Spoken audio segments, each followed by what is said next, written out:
removed in various ways.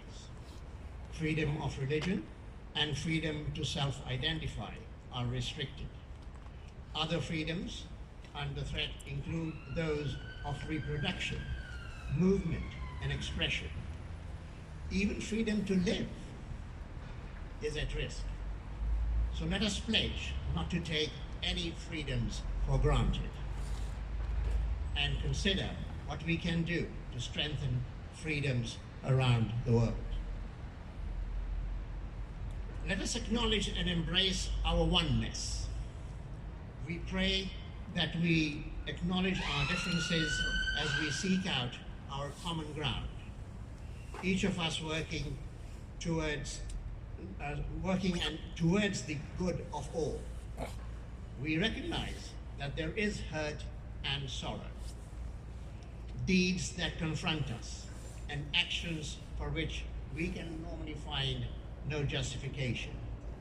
And yet, we also know that there is untold good. People that work every day for peace and for strength and for the benefit of all of us.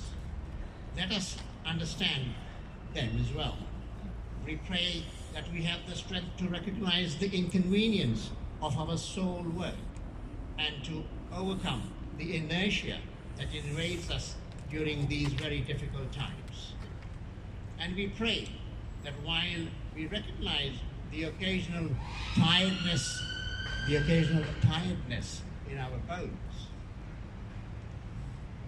and in our hearts, that we call upon the strength of our higher power, that we might be the best person that we are called upon to be.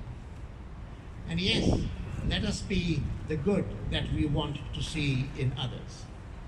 Let us work to be the change that we seek. And as we renew all of these goals in our hearts, let us always pray for peace. As it is also Human Rights Day today, may I conclude in the words of Nelson Mandela, who said, "To be free is not merely to cast off one's chains, but to live in a way that respects and enhances the freedoms of others." Thank you so much for listening.